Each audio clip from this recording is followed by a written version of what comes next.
Blender wuxuu u ekaan karaa mid aad u adag marka hore sababtoo ah astaamo badan oo kala duwan, laakiin waxay si cajiib ah u awood badan tahay moodelaynta 3D, animation, soo bandhigida, iyo in ka badan. Halkan waxaa ah hage saaxiibtinimo bilow ah si aad ku bilowdo.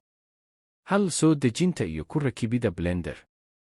Aad website-ka rasmiga ah ee Blender, tips.blender.org. Guji download Blender si aad u hesho nooca ugu dambeeyay ee xasiloon ee nidaamkaaga howlgalka Windows, MacOS, Linux. Raac tilmaamaha rakibidda ee nidaamkaaga. Fahamka interface-ka isku dhafka. Markaad furto Blender, waxaad arki doontaa qaabayn hore. Waa kuwan qaar ka mid ah meelaha muhiimka ah.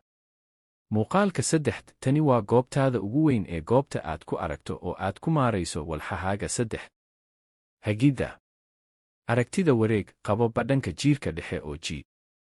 View Ban, qabo Shift badhanka jiirka dhexe oo G. Soo dhawi ka bax, geli giraanta jiirka. Gizmos, dhanka midig ee sare ee daawashada 3, waxaad arki doontaa Gizmos Navigation sida tilmaame dhidibka xiis oo aad gujin karto oo aad jiidi karto si aad u beddesho aragtida.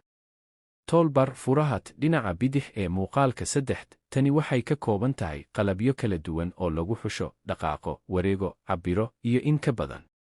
Sidebar furaha dhinaca midig, tani waxay ku siinaysaa xogta hantida iyo beddelka ee walxaha la xushay, iyo sidoo kale qaybo kala duwan oo lagu daro.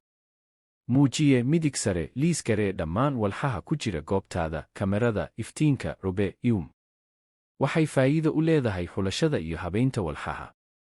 Gudida guryaha bottom right, halkan waa halka aad ka heli doonto jaangooyooyin loogu talagalay walxaha la doortay, agabka, samaynta, guryaha adduunka, iyo in ka badan. Waxa ay isku beddeshaa waxa aad dooratay.